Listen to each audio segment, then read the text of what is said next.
दिल्ली की सबसे रोचक सीट उत्तर पूर्वी दिल्ली सीट से कांग्रेस के उम्मीदवार कन्हैया कुमार हमारे साथ हैं। कन्हैया, आज परीक्षा की घड़ी है और दोपहर हो चुका है। क्या फीडबैक है आपके पास और किस मुद्दे पर लगता है आपको कि लोग आज वोट कर रहे हैं? दिल्ली की 7 सीट रोचक है और देश का 543 सीट रोचक है। इस तरह से जो है हम लोग ना एक सीट को दूसरे के खिलाफ जो है कम रोचक ज़्यादा रोचक ना बनाए। दूसरा, आपने कहा कि आपकी परीक्षा है, मेरी परीक्षा नहीं है। अभी ये देश में लोकतंत्र की अग्नि परीक्षा है और उस अग्नि परीक्षा में हम संविधान के राह पर चलकर संविधान को और लोकतंत्र को बचाते हैं कि नहीं बचाते हैं। जो हमारे ऊपर तानाशाही थोपी जा रही है, जिस तरीके से विपक्ष का गला दबाया जा रहा है, आपने देखा, आप भी इंटरव्यू किए होंगे। हमारे जो अपोजिशन में हैं, 2 बार के सांसद हैं, मुझे गाली देने के अलावा जो है पूरे कैंपेन में उन्होंने और कुछ नहीं किया है। 10 साल से सांसद वो हैं और गाली मुझे देते हैं। आप कह रहे हैं ये आपकी परीक्षा नहीं, संविधान और लोकतंत्र की परीक्षा? लोकतंत्र की अग्नि परीक्षा है, लोकतंत्र का महापर्व है, लोग उसमें फीडबैक क्या मिला है? 1 बज रहा है, सुबह 7 बजे से वोटिंग हो रही है। फीडबैक क्या है आपके पास? मैं तो घूम रहा हूँ। क्या फीडबैक मिल रहा है आपको? क्या नब्ज आप पकड़? मैं बस वोटर से मिल रहा हूँ और जो है मुझे लगता है कि वोटर किसी प्रत्याशी को मुंह पे तो कहते नहीं कि आपको वोट नहीं देंगे, तो सब अच्छे से मिल रहे हैं, मुस्कुरा के मिल रहे हैं। बाकी उतनी बेसब्री मुझे है नहीं। मनोज तिवारी के लिए आप कह रहे हैं कि 2 बार के सांसद है, काम नहीं किया, लेकिन अभी भी वो जो उनकी लाइन है, वो कह रहे राम को लाए हैं, लोग उनको लाएंगे। ये इस नाम पर चुनाव है। कन्हैया, इसका मुकाबला आपने कैसे किया है और क्या लगता है आज आप कैसे करें? कब पैदा हुए मनोज तिवारी? किस ईस्वी में पैदा हुए? राम जी त्रेता युग में आए थे। ये इनका अहंकार है, इसको समझ लीजिए। इनके एक प्रवक्ता कहते हैं मोदी जी देश के बाप हैं, वही प्रवक्ता कहते हैं कि भगवान जगन्नाथ मोदी जी के भक्त हैं। ये नारा लगाते हैं 2014 में। हम लोग और आप लोग घर में क्या कहते हैं? हर हर महादेव। ये कहते हैं हर हर मोदी, मतलब ये आप महादेव से ऊपर हैं। ये इनके सत्ता का अहंकार है और उसी अहंकार के चलते हम सबको, आपको राम जी लाए हैं, इनको राम जी लाए हैं, हम सबको राम जी लाए हैं। इस सृष्टि को राम जी ने बनाया है। आप कैसे राम जी को ला सकते हैं? उत्तर पूर्वी दिल्ली की जनता किसको लाएगी? उत्तर पूर्वी दिल्ली की जनता उसको लाएगी जो उनके लिए काम लाए, उनके लिए रोजी रोजगार लाए, उनका जो है नाला ठीक कराए, उनकी सड़कें बनवाए, उनके स्कूल देख रहे हैं कितना सुंदर स्कूल है। ऐसा स्कूल जो है उत्तर पूर्वी दिल्ली में और बने, और सेंट्रल स्कूल। जाहिर सी बात है, आप दावा करेंगे। एक अभी की बात है, फवाद चौधरी पीटीआई के नेता है पाकिस्तान के, उन्होंने अरविंद केजरीवाल, फवाद चौधरी इमरान खान की पार्टी के नेता है, मुझे नहीं पता है। उन्होंने एक ट्वीट किया है अरविंद केजरीवाल जी के पक्ष में। बीजेपी अब उसको मुद्दा बना रही है, कह रही है कि पाकिस्तान से किया गया केजरीवाल के लिए वोट, वो आपके गठबंधन। फवाद खान तो कोई एक्टर है, आप पता नहीं। लीडर फवाद चौधरी इमरान खान की पार्टी के नेता। नहीं पता है हम लोगों को, मेरा जी के थोड़ा कमजोर है। हमको ये पता है कि दिल्ली में जो है ना 7 सीट है, 6 सीट पे बीजेपी ने कैंडिडेट बदल दिया। क्यों बदल दिया? काम नहीं कर रहे थे, निकम्मे थे। नहीं बदला, वहाँ बदल देंगे, वहाँ जनता बदल देगी, बाकी जगह भी बदल देगी। और परिवारवाद पे भाषण देते हैं। तो सुषमा स्वराज जी की ही लड़की है ना, माता जी का नाम सुषमा स्वराज ही है ना, कंफर्म कर लीजिएगा। तो परिवारवाद है कि नहीं है?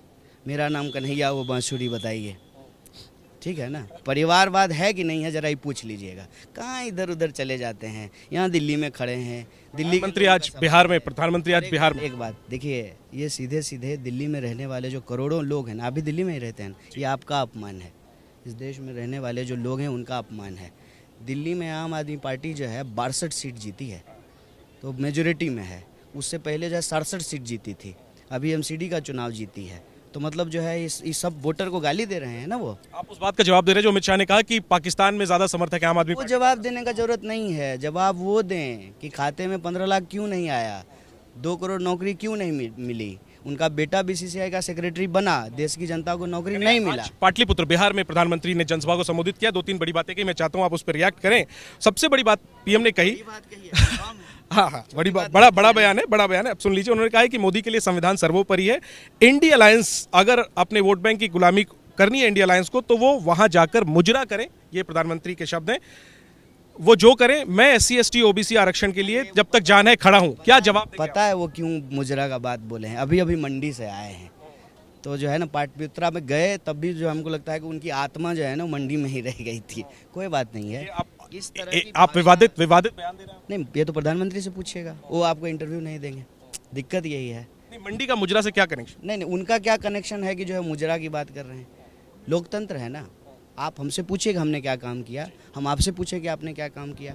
आप अपना संकल्प पत्र लेकर के आइए, हम अपना जो है गारंटी कार्ड लेकर के आएंगे।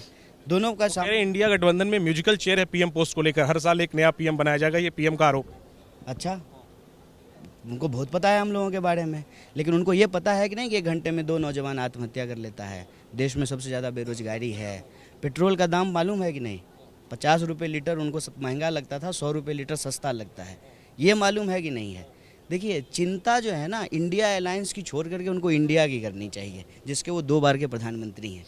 कहाँ इधर उधर की बात करते हैं। कितना अच्छा लगता था प्रधानमंत्री जी के मुंह से, कितना सुंदर लगता था, मन आनंदित होता था जब वो बुलेट ट्रेन की बात करते थे। बताइए, बुलेट ट्रेन से बफेलो पे आ गए हैं, समझ रहे, तो आगे बढ़ना चाहिए ना। ये भी कहा है कि चुनाव अब निपटने वाले हैं, अगर इंडिया अलायंस के नेता ईवीएम पर सवाल खड़े करते हैं, यानी समझ लीजिए कि एग्जिट पोल में क्या आने वाला है। एक उनके नरसिम्हा साहब उन्हीं के जो है ना नेता थे, उन्होंने ईवीएम के ऊपर सबसे पहले किताब लिखा है अंग्रेजी में। तो मैं कहता हूं कि अगर वो इतना सीरियस हैं इस बात को लेकर के, ईवीएम अगर इतनी पवित्र चीज़ है तो उनको सबसे पहले उसको पार्टी से निकालना चाहिए। अरे आप कॉन्फिडेंट है और 7 सीटें आपको लगता है इस बार इंडिया अलायंस यहाँ दिल्ली में जीतेगी? नहीं, हम ज्योतिषी नहीं है, हम इस बात से अपने लिए confidence नहीं है, हम किसी के लिए जब ये बात नहीं कहते हैं। ये तय करेगा लोकतंत्र में लोग। अगर हम ये बात कह रहे हैं ना, इसका मतलब हम लोगों को, वोटर को अंडरमाइन कर रहे हैं। कितनी सीटें आप, बस खत्म है चुनाव, अब एक आखिरी चरण बाकी है आज के बाद? वो 400 नहीं ला रहे हैं ना, ये सवाल उनसे पूछिए। आप लोग 272 ला रहे हैं। नहीं, हम लोग वो सब नहीं कह रहे हैं, हम लोग सिर्फ इतना कह रहे हैं कि हम इस देश के लिए 5 न्याय और 25 गारंटी लेकर के आए हैं। हमको आप आशीर्वाद जिस तरह से दे रहे हैं, इसको अगर आप वोट में तब्दील कीजिएगा तो हम इस गारंटी को लागू करेंगे। महालक्ष्मी योजना के तहत इस देश की गरीब महिलाओं के खाते में सीधे 8,500 रुपया प्रति महीना पहुंचाएंगे। इस देश के भीतर जो 30 लाख नौकरियां खाली हैं उसको भरेंगे। इस देश में अगर बड़े कॉरपोरेट का कर्जा माफ़ हो सकता है तो हम स्टूडेंट लोन माफ़ करेंगे। हम काम की बात कर रहे हैं, 400, 500, 500 ये सब नहीं कह रहे हैं। जनता 4 तारीख को तय कर देगी। 4 तारीख को तय होगा। शुभकामनाएं आपको। आज चुनाव का दिन है, 4 जून को देखेंगे उत्तर पूर्वी दिल्ली सीट पर क्या होता है, दिल्ली में क्या होता है, देश में क्या होता है।